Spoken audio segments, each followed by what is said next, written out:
Manona ny fiadanan'i Jesosy Kristy tompo amintsika rehetra izay manaraka izao télévision fahazavana izao.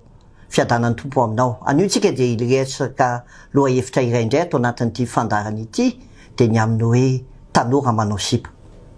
Ohatry ny mivantana be ilay lohahevitra kanefa ny zavatra iainana ankehitriny koa mila jerena mivantana. Alao aloha angataka ny fanahin'ny tompo ilay mpampianatra tsara indrindra elo lalana izay zavatra ifampizarantsika eto satria ny fanahy masina no mpampianatra, mpanolotsaina, mpananatra ary mpampahery antsika tsiray avy. Ivavaka isika. Saoranainao Andriamanitra ray manome tombonandrom-pahavelomana mbola ahafahanay manaraka izao fandarana izao indray. Irinay ny fanahinao ilay mpampianatra tsara indrindra tokoa. Elo lalana ny teny izay ifampizarana anepon'ny tsiraray avy. Dia mitenena aminay indray amin'ny fombanao Andriamanitra anao. Amin'ny anaranao Jesosy Kristy tompotianay. Amen.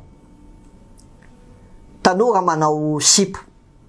Fantaniana ngezabe zany. Ary ny fantaniana mipetraka nefa dia zao. No manana anao sipa ve ny tanora ankehitriny. Fa hitantsika tsara raha amin'ny tontolo manodidina misy antsika ankehitriny dia mila manana tanora kristianina miavaka isika.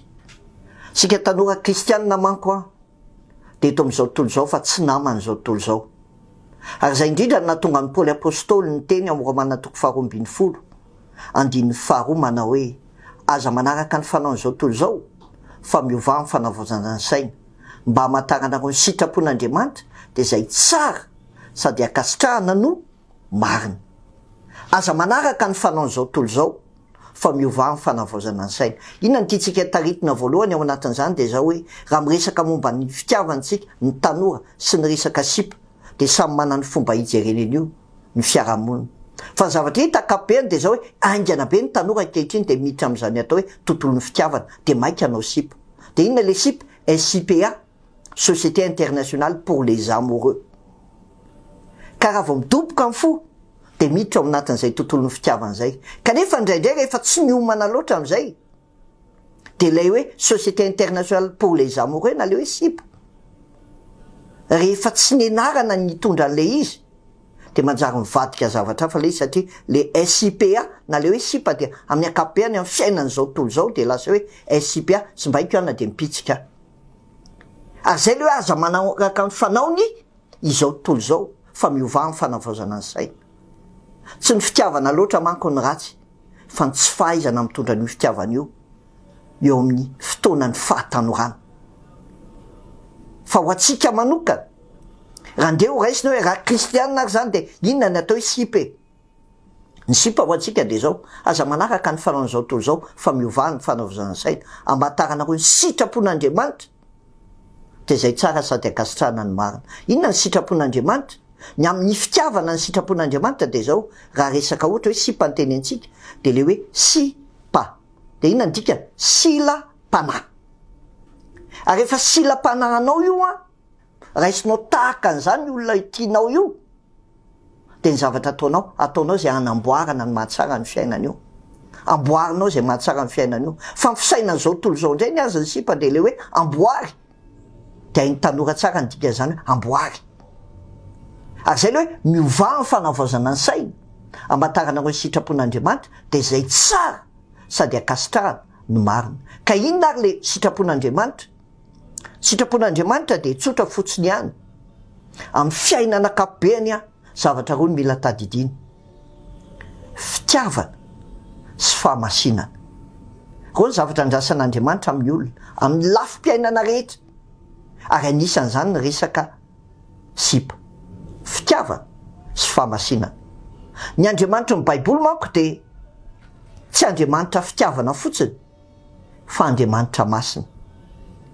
Ka raha ny tiantsika izy dia ny tiantsika atao anaty fahamasinana. Ary ny fahamasinana nasehony tamin'ny fitiavana. Ary zavatra tsy afaka misaraka ho antsika tanora raha miaina n'izany atao hoe fiainam-pitiavana izany dia izao hoe fitiavana-pahamasinana ary fahamasinana am-pitiavana. Inona ny tiantsika tenenina ao anatin'izany? Ny tiantsika tenenina ao anatin'izany dia izao: tsy ny fitiavana ny ratsy ho iaho teo aloha fa ny tsy fahaizana mitondra fitiavana.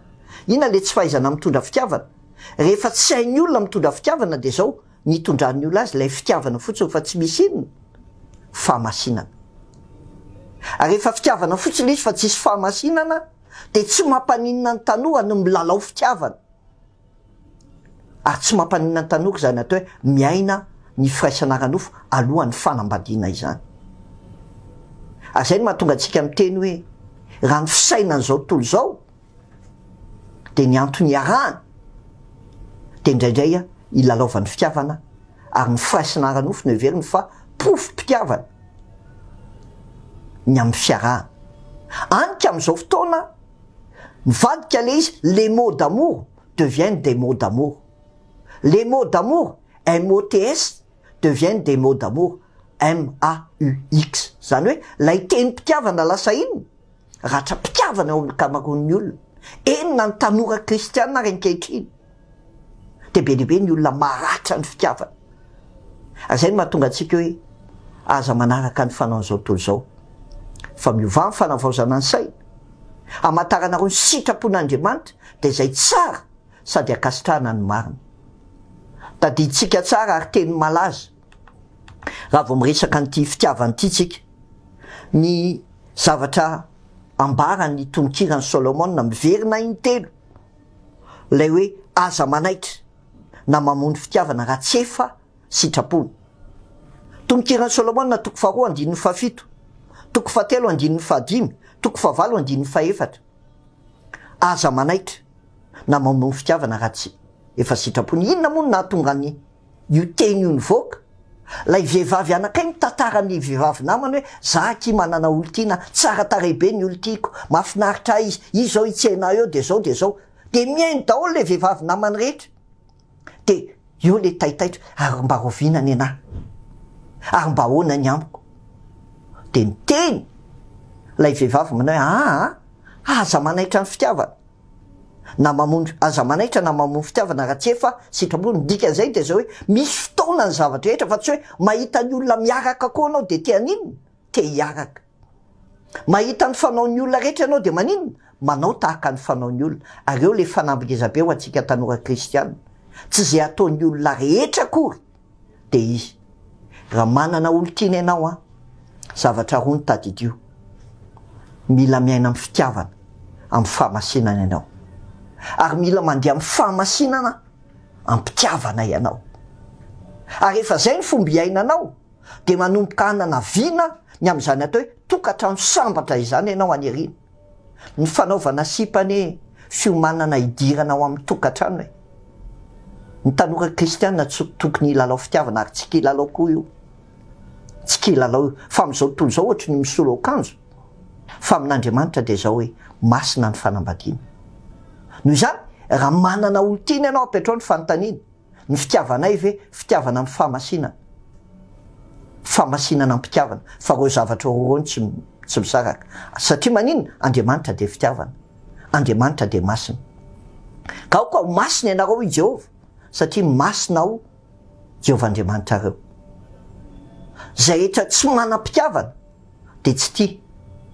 tia an'Andriamanitra fa Andriamanitra de fitiavana zay tia an'Andriamanitra de manam-pitiavana koa fa saingy tsy misaraka amin'ny fitiavan'olondro resaka sipa fitiavana sy fahamasinana ary raha tsy manana ianao aza mainka hiditra am'izany ndana aloha mianatra mampiaraka ary zay ny tena olana tsy nianatra nampiaraka ny tanora de manjary manaonao foana te izy ianao ahoana ary za mianatra mampiaraka zavatra telo ny atao hoe mianatra mampiaraka aza manao ny fanao zao tontolo zao fa miova ny fanaovazana saina amatarana roa ny sitrapon'Andriamanitra de zay tsara sady akasitrahana ny marina de hitady zavatra tsara ankasitrahana ny marina ianao ndalo mianatra mampiaraka de ahoana zany hoe ianao aza maimaika raha tsy tapitra zao fandarana zao voalohany de hoe andana aloha mianatra mandeha irery aza maika hiaraka manolo zany raha ny tenanao ary tsy hainao no mitondra azy fa rehefa mahay mitondra tena ianao de mahay mitondra miaraka manolona satria ny fitiavana de mandeha lafiny telo miala amin'ny dépendance makany amin'ny indépendance ary miala amin'ny indépendance makany amin'ny interdépendance ka ny olona afaka amity de olona afaka miaina ny atao hoe interdépendance ka tsy nandalo ny indépendance ianao de tsy afaka hiaina amin'ny interdépendance raha te hiadana ary zay loha ndana aloha mianatra mandeha rery eo amin'ny fiainana. Ny faharoa ny atao mianatra mampiaraka andanatra mianatra mitiny ao an-trano aloha. Mora ny mitiny olona eny ivelany fa ny tena fitiavana marina de tarafina fitiavanao ao an-trano. Ao ny fitiavanao ny anabavinao, ny anadahanao, ny fanajanao, ny fitenenanao mamy. Mora ny manao an'izany any amin'ny hafa fa raha tiana fitiavana marina tsy mihatsara velatsika de mila miainga ao an-trano le izy. Noho izany ny atao hoe mianatra mampiaraka de mianatra mitiny ao an-trano aloha vao mitiny olona any ivelany. Ary ny fahatelo ny atao hoe mianatra mampiaraka de mianatra mamantatra ny toe-tsain'ny olona zay miaraka aminao. Raha lehilahy anao de ahoana zany atao hoe toe-tsain'ny vehivavy, ary raha vehivavy anao de ahoana zany atao hoe toe-tsain'ny lehilahy. Satria tsy maintsy lehilahy miaraka aminao raha vehivavy ianao, ary tsy maintsy vehivavy miaraka aminao raha lehilahy ianao. Ary zany ny fanampy mila mipetraka ankehitriny, fa mila hainao ny mamantatra ny amin'ireny zavatra ireny hoe ahoana ny toe-tsain'ny lehilahy ary ahoana ny toe-tsain'ny vehivavy. Hotely roa ny atao hoe mianatra mampiaraka, mianatra mandeha rery, mianatra mitiny ao an-trano, ary mianatra mamantatra ny toe-tsain'ny olona hiaraka aminao, ny lehilahy na ny vehivavy hiaraka aminao.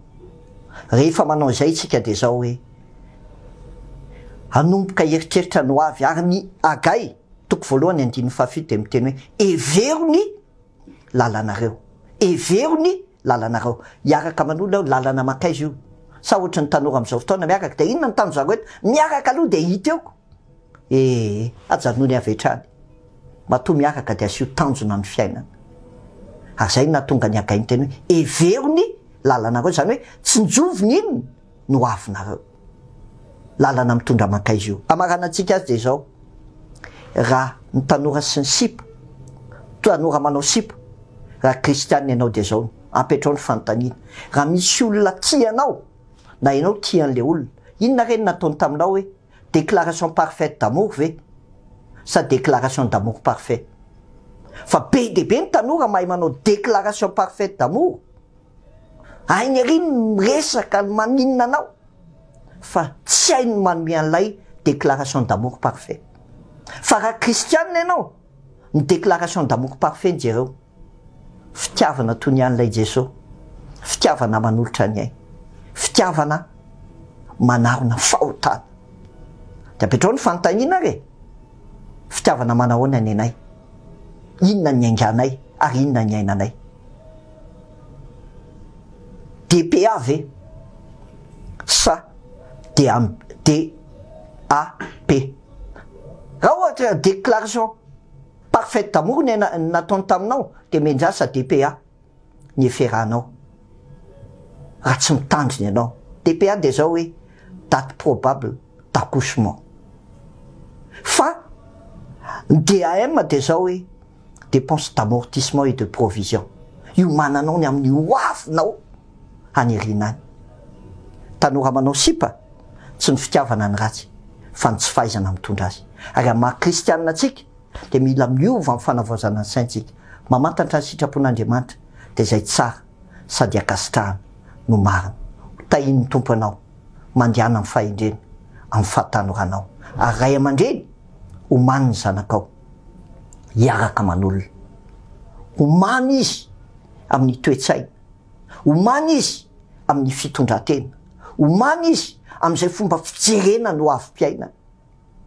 Noho izany evero ny lalanareo, na ho an'ny ray aman-dreny na ho an'ny tanora, de mila mamantatra ny sitrapon'Andriamanitra tsika, de zay tsara sady akasitrahana no marina.